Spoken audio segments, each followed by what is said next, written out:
All right. This might be a time to just like close out tie up some loose ends, and acknowledge at first a couple of things. First of all, I'm not going to accede to agreeing to be the converted girl after you pay off what is outstanding on that deal that was cut between Texas and Israel to try to undercut the deal that was cut between Saudi Arabia and Texas.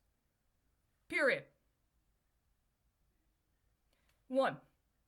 Second, we got a little problem with our Turkish and our Arabic right about now. We actually kind of do. So let me just give you a story the best I knew. At some point in time, I wrote a biographical story. I had a friend who said she was putting together an anthology. She was going to co edit it with somebody else. She asked people she knew who were queer and Jewish to write an article.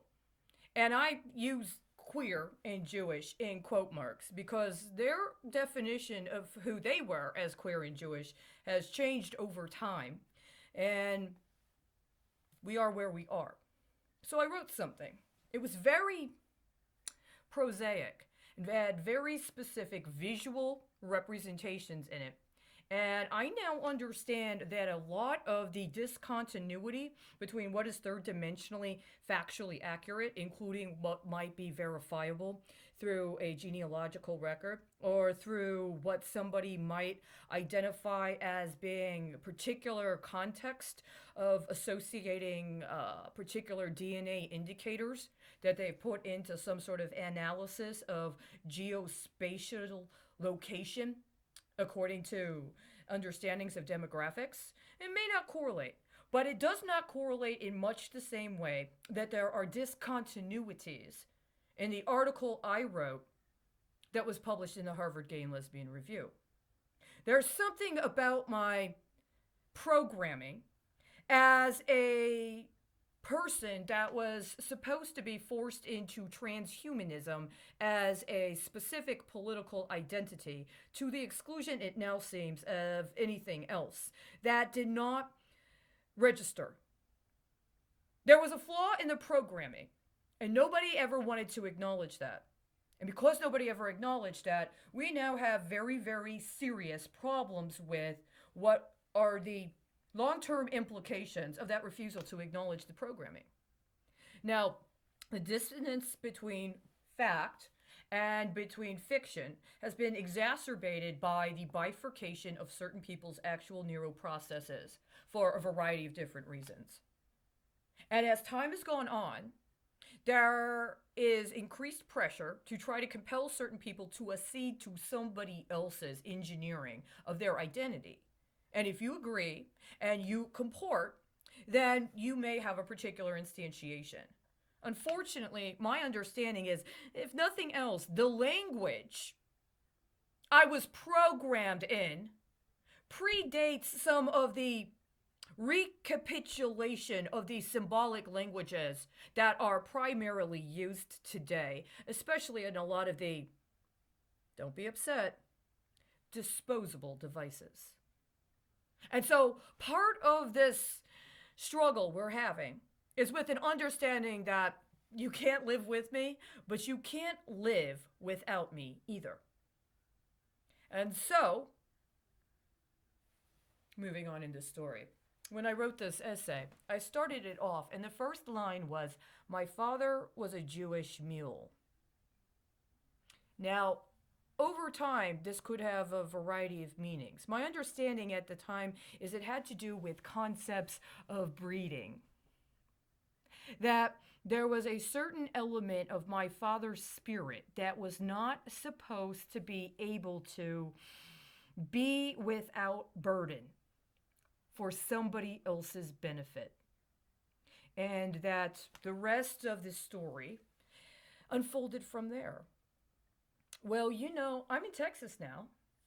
And if you get on the train and you take the stop north and you get off in Plano, you don't even have to walk a block from the train station in downtown Plano to see that part of Texas history was that Plano used to be a area where they did mule trading. And there is actually on the ground right there a plaque, a big bronze plaque. It's been there for a while. That discusses a very prominent person from Plano who had a very important connection with the nation of Honduras and the Texas mule trade.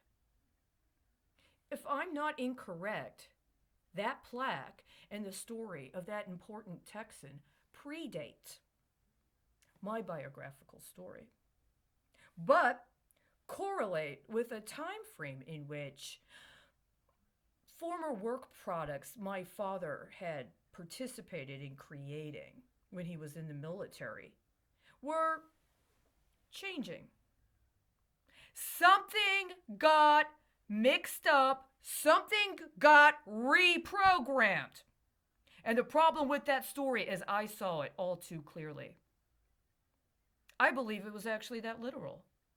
And I believe that it was misrepresented what was going on with the appearances of the discontinuities.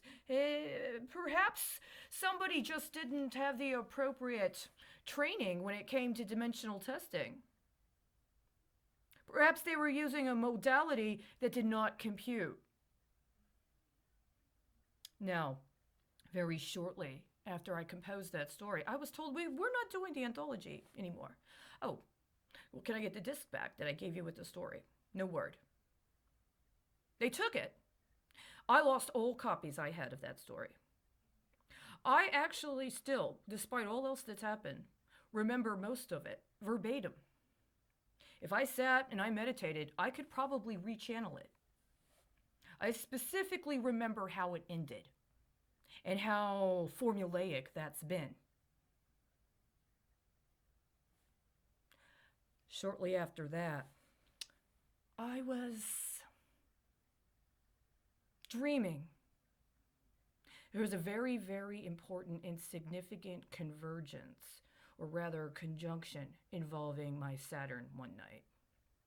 Shouldn't really be anybody's business, except there was, on another level, some understanding. And there was a dispute as to whether it was one thing or another. Almost every other country in the world acknowledged it as a coup, except the United States. Just so happens, a person of concern, while I don't believe he was a mule trader, I do believe he had a relationship with other elements that might have correlated cosmologically and otherwise with what might have been identified as discontinuities in that story were it not appropriately contextualized. That should be all I have to say about this, at least for now, both literally, metaphorically, until such time as you understand and are willing to acknowledge the understanding of the implications in refusing to ground it, to note it appropriately. You can't have my cake and your cake and eat both too. And this is the problem. This is the problem. Every time you commit these electronic interferences and try to test out these PSYOP scenarios, this is a depreciation of your currency. And I am not about to give you a re-up anymore. And I think this is part of the impasse. You want me to be like I used to be. I used to be submissive. I used to want to serve. I used to want to make people happy. I used to ask them what I could do to help. I did the manual labor. I was the mule. And I was a good mule. I wasn't even that fine steed. And that's the way you wanted it. Well, times have changed. The cosmos have changed. We have to be honest about where we were and how we were at the time so that we can be present, not fucking converting. Do you understand? Stop trying. You're not even acting in a godly way. I already know what's really going on. So you're just going to have to be honest with what you actually think you have the justification to work with. All your other tricks aren't going to work. I've got all 5 points. Do you understand? I got all 5 points now.